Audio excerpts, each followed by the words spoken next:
नमस्कार दोस्तों, हर संडे की तरह आपके साथ जुड़ चुका हूँ। Every Sunday I try to give you something to manage your banking operations smoothly.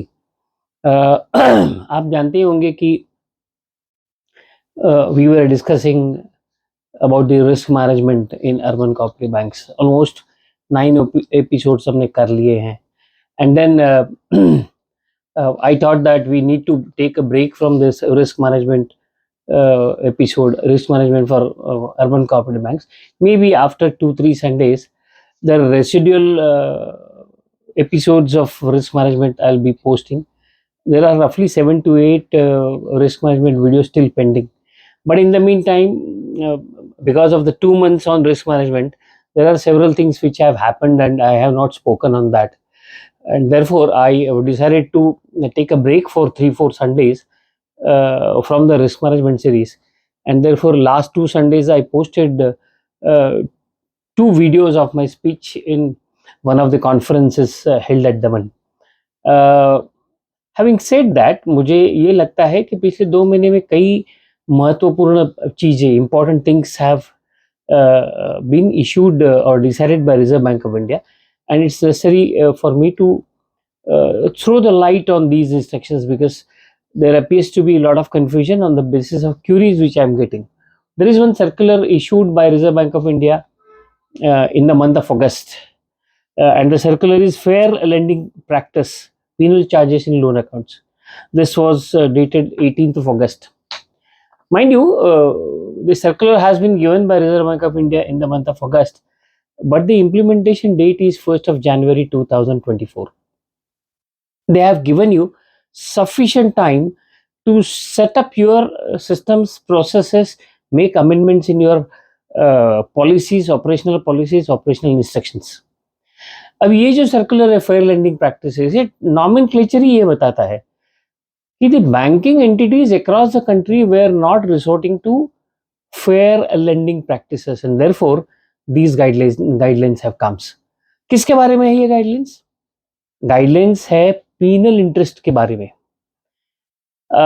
अपनी सेल्फ इवैल्यूएशन कीजिएगा आप. You will realise that at the drop of the hat we are used to jack up the rate of interest as applicable to the borrower or as committed by us, and then we again go on compounding that. इसका मतलब ये है कि किसी भी default के लिए या किसी भी कंडीशन के कंप्लायंस के लिए penal interest was a subtle way of disciplining the borrower, and banks were making substantial profits from this penal interest regime which existed for almost 40-50 years. There is suddenly a change, and this change has come purely on count of 2 or 3 things. One is the transparency. The moment bankers adapt to a transparency, you will find that things are better. Informing borrowers well in advance. Normally what happens, penal interest will be charged for several defaults which are normally defined in the sanction letter that you communicate with the borrower, but the quantum is not fixed. It is precisely here that the Reserve Bank of India wants to do away with the regime of penal interest. The regime of penal interest is being replaced by penalty or penal charges, quantifiable penal charges. Circular बहुत बड़ा है लेकिन हमारे लिए ज़्यादा बड़ा नहीं है, क्योंकि इसमें इस सर्कुलर्स में lot of modifications Reserve Bank of India has done in terms of the existing guidelines, and these modifications are contained in the annexure which is attached with the circular. Most of the annexures are for the NBFCs. अब हमारे लिए urban cooperative banking के लिए एक ही annexure है जो हमारी जो काम करने की मेथड है या सिस्टम है जिसके ऊपर ये भाष्य करती है. क्या क्या बदलाव आने वाला है? बदलाव right from the top to bottom, you will have to change the things. आसान क्या था? Levy the penal interest, keep quiet for the defaults. Now it's not going to be like that. It's not going to be like that for the simple reason, for a better discipline, penal interest as a route of punishing the borrowers or extracting money from the borrowers is gone. You have to build a robust system, and this robust system You will have to ensure that you deploy this robust system by informing the borrowers, making your penal charges transparent, open. If you have a website, put it on website. Most importantly, make it a part of your sanction letter. आपके sanction letter में penal interest की जगह penal charges कहाँ पे लगेंगे, कहाँ पे लग सकते हैं, इसके बारे में भी मैं बात करूंगा. नॉर्मली पीनल इंटरेस्ट कहाँ पे लगता है, तो non compliance of material terms and conditions of the sanction letter. तो रिजर्व बैंक ये चाहती है कि आपको सैंक्शन लेटर देते वक्त की स्टेटमेंट, वेरी इंपॉर्टेंट टर्म उन्होंने यूज की है, वो टर्म वो ये यूज करते हैं कि की स्टेटमेंट, की फैक्ट स्टेटमेंट की बात वो करते हैं. इसका मतलब ये है कि आपको क्रिटिकली सिग्निफिकेंट स्टेटमेंट आपके सैंक्शन लेटर में होना चाहिए. आप तो जानते होंगे कि जब से ये ईएमआई का झमेला आया, उसके ऊपर और एक सर्कुलर आया, रीसेटिंग दी फ्लोटिंग रेट. उसके बारे में अगले संडे बात करूंगा. लेकिन कहने का मतलब ये है कि रिजर्व बैंक चाहती है कि हर चीज ट्रांसपेरेंटली हो, और वो ट्रांसपेरेंटली करने के लिए वो ये चाहते हैं कि आप जो बोरोर को डिसिप्लिन करना चाहते हो via penal interest that should stop. तो फिर बैंक बोरोर को डिसिप्लिन किस तरह से करेगी? बोरोर्स को डिसिप्लिन करने का तरीका आपको बदलना पड़ेगा, और जहां पे आप पीनल इंटरेस्ट रहते हो वहां पे आपको पीनल चार्जेस डिफाइन करने पड़ेंगे, सैंक्शन लेटर में कम्युनिकेट करने पड़ेंगे. आपकी बोर्ड अप्रूव्ड पॉलिसी उसमें होनी चाहिए. नॉर्मली पीनल इंटरेस्ट कब लगता है कि non compliance of material terms and conditions जो है उसके ऊपर पीनल इंटरेस्ट लगता है. Now what I feel is this, quantifying the penal charges for an offence is going to be an issue with the banks. Quantify किस तरह से करें? क्योंकि मुझे ये लगता है कि आप ये पीनल चार्जेस को किसी भी नाम से कहो, कुछ भी कहो, आपको की फैक्ट स्टेटमेंट इंडिकेट करके आपको इन्फॉर्म तो करना जरूरी पड़ने वाला है. जो बोरोस का सैंक्शन लेटर होगा वो आपको इन्फॉर्म करना जरूरी होने वाला है. आपको आपकी पॉलिसी में जो भी क्रेडिट पॉलिसी है या इंटरेस्ट रेट की पॉलिसी है उसमें आपको रिवीजन करना पड़ेगा. सबसे बड़ी तकलीफ होने वाली है कहाँ पे, मैं बताता हूँ मैं आपको. आपने हर एक ऑफेंस के लिए या हर एक डिफिशियंसी और हर एक नॉन कंप्लायंस के लिए पीनल चार्जेस डेबिट कर लिए. आप अगर ये पीनल चार्जेस बोरोर नहीं भरता है तो उसके ऊपर आप इंटरेस्ट नहीं ले सकते हो. तो जितने भी सॉफ्टवेयर वाले बंदे हैं, ये इंटरेस्ट में अगर लोड हो जाता है तो तुम्हारा जो एम्प्लॉय है या ऑफिसर है उसको कुछ काम नहीं करना पड़ता है, क्योंकि it gets automatically liquidated as soon as borrower makes the payment. Here you will have to raise penal charges, intimate the borrower. penal interest intimate करने का अभी जमाना बदल गया. आपको penal charges उनको intimate करने हैं, और penal charges अगर वो नहीं भी भरता है, you are not supposed to make earnings out of it. You cannot charge interest on the penal charges which are not paid by the borrower. तो सिस्टम में एक तो चेंज लाना पड़ेगा कि भाई किसी बंदे को penal charges आपने लगाया है और वो अगर नहीं भरता है तो अगली बार जब उसका ईएमआई आएगा तो आपका एप्रोप्रिएशन का मेथोडोलॉजी भी बदलने वाला है. जैसे कि बोरोवर अगर पैसे भरता है तो first recovery will go towards penal charges, then towards interest, then towards principal. The order is likely to change, although circular doesn't say this. लेकिन अगर मेरे बोरोवर के अकाउंट में पीनल चार्जेस पेंडिंग है तो पहले मैं पीनल चार्जेस लूंगा. पीनल इंटरेस्ट बात ही खत्म हो रही है सर. पीनल इंटरेस्ट की जो बात इस सर्कुलर्स के में जो कहा है उसमें से वो पीनल इंटरेस्ट आपको कहीं पे भी लेने की सुविधा सहूलियत कुछ नहीं है. तो आप पीनल चार्जेस कहाँ पे लगा सकते हो? सीधा सा सवाल है, सीधा सा जवाब है. जहां जहां पे आप पीनल इंटरेस्ट लगाते थे वहां पे आपको पीनल चार्जेस लगाना पॉसिबल है.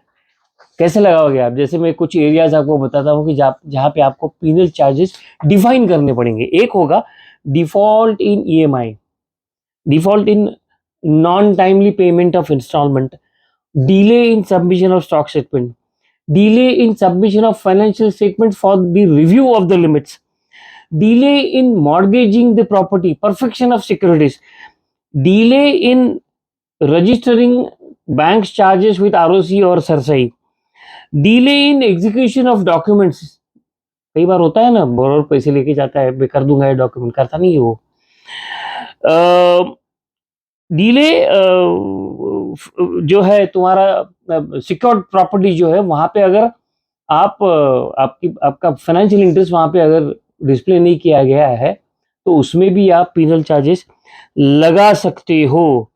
आपको क्या क्या करना पड़ेगा, मैंने तो कुछ उदाहरण दिए जहाँ पे हम लोग नॉर्मली पीनल इंटरेस्ट लेते थे, लेकिन यहाँ पे अभी पीनल चार्जेस लगाने पड़ेंगे। अब ये क्वांटम डिसाइड कैसे करेंगे सर?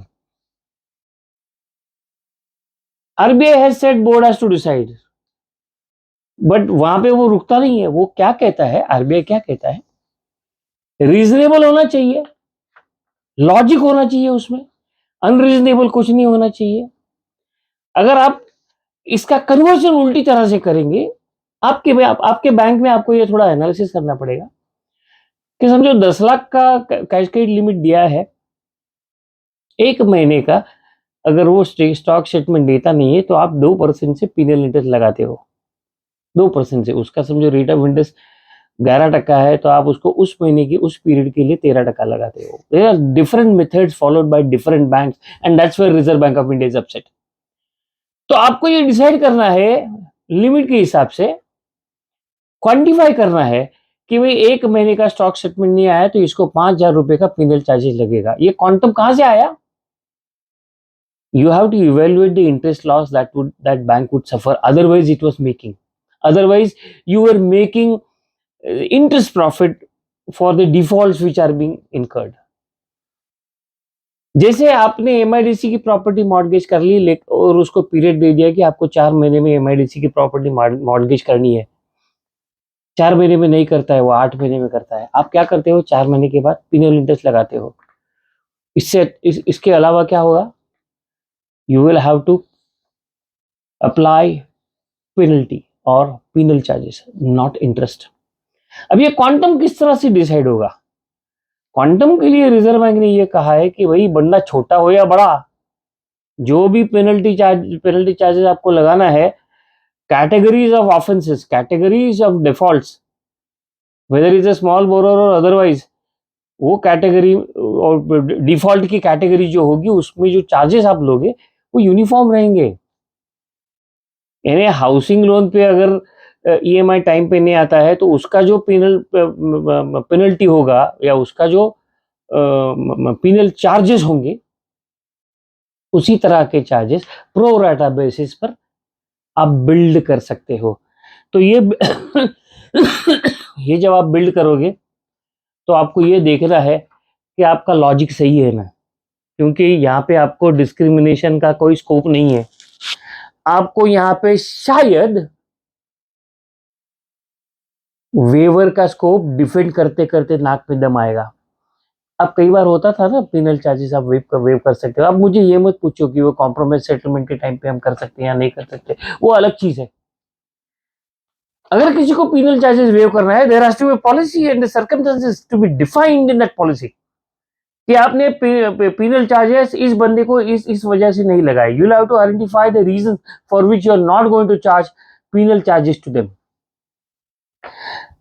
सबसे बड़ा जो तकरार का एरिया मुझे लगता है कि तुम्हारे सॉफ्टवेयर वाले बंदों को एक विंडो देना पड़ेगा, जो विंडो ये कहेगा कि ये बंदे का पीनल चार्जेस है, पेंडिंग है। सो राइट ऑफ अप्रोप्रिएशन के अंतर्गत सबसे पहले आप पीनल चार्जेस वसूल कर लोगे, नहीं तो पीनल चार्जेस एक जगह पे पेंडिंग पड़ा रहेगा और आप वो ईएमआई भर के या ये करके चला जाएगा। इसका मतलब ये नहीं है कि आप इंटरेस्ट कंपाउंडिंग करना छोड़ दो, जो भी रेट आपने लगाया है उसमें कंपाउंडिंग का प्रावधान है, कंपाउंडिंग आप कर सकते हो। पीनल चार्जेस पे इंटरेस्ट फैक्टर लोड मत करो।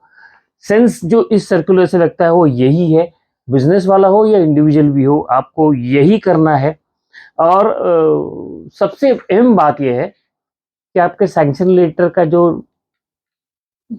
टर्म्स एंड कंडीशंस होगा उसमें एक नया कंडीशन आ जाएगा कि these are 10 areas if you default you will pay penal charges. जैसे स्टॉक स्टेटमेंट समय पे नहीं दिया, ईएमआई समय पे नहीं दिया, सिक्योरिटी नहीं दिया, अनसेटिस्फैक्टरी ऑपरेशंस का आप कर रहे हो, आपके अकाउंट में डाइवर्जेंस आ रहा है, हो डाइवर्जेंस दिख रहा हो, you can identify At least 25 to 30 areas you can identify for your credit borrowers and you can devise penal charges.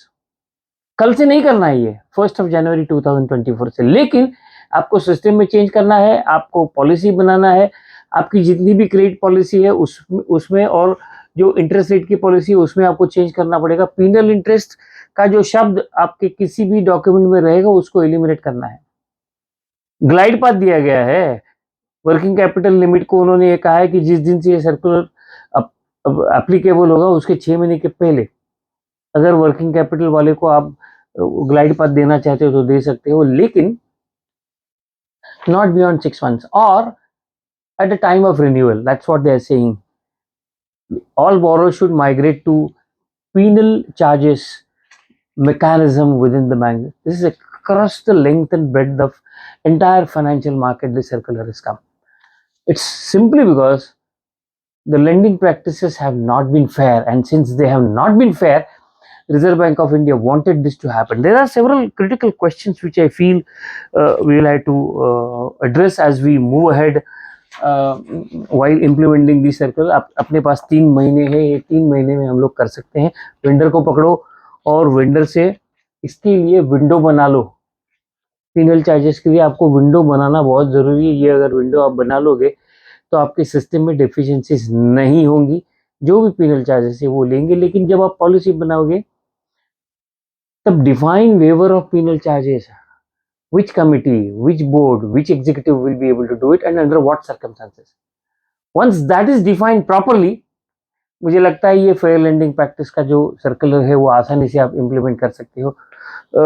Circular भले ही बड़ा लगता हो, लेकिन अर्बन कोऑपरेटिव बैंकों के लिए 3 या 4 पन्ने ही एप्लीकेबल है। बाकी मेजरली जो है वो non banking finance companies and other commercial बैंकों के लिए उन्होंने ये कवर किया है। This is a new thing that has come in the month of August, maybe not impacting you right now, but then your preparation should be on for this particular area to remain compliant with the guidelines of Reserve Bank of India. मैं हर Sunday आपको कुछ ना कुछ देने की कोशिश करता हूँ। इसी तरह आज भी मैंने आपसे एक नए टॉपिक पे बात की है जो सर्कुलर में नहीं है और मुझे जो लगता है वो मैंने आपके सामने रखने की कोशिश की है। अगर आपको मैं जो कहता हूँ अच्छा लगता है तो वीडियो लाइक कीजिएगा, सब्सक्राइब कीजिएगा, शेयर कीजिएगा, सवाल उठाइएगा, सवाल पूछिएगा। मेरे डिस्क्रिप्शन बॉक्स में मेरा ईमेल आईडी हमेशा रहता है, you can do that. But then this is even if not implemented immediately with immediate effect, time is short. You are already over in October, so you have November and December, the 2 months you will have to finalize all these things, because from 1st of January 2024 this circular will be implementable. Please keep on watching this videos which I make. Like, share, subscribe, and please do comment. Thank you for watching my videos.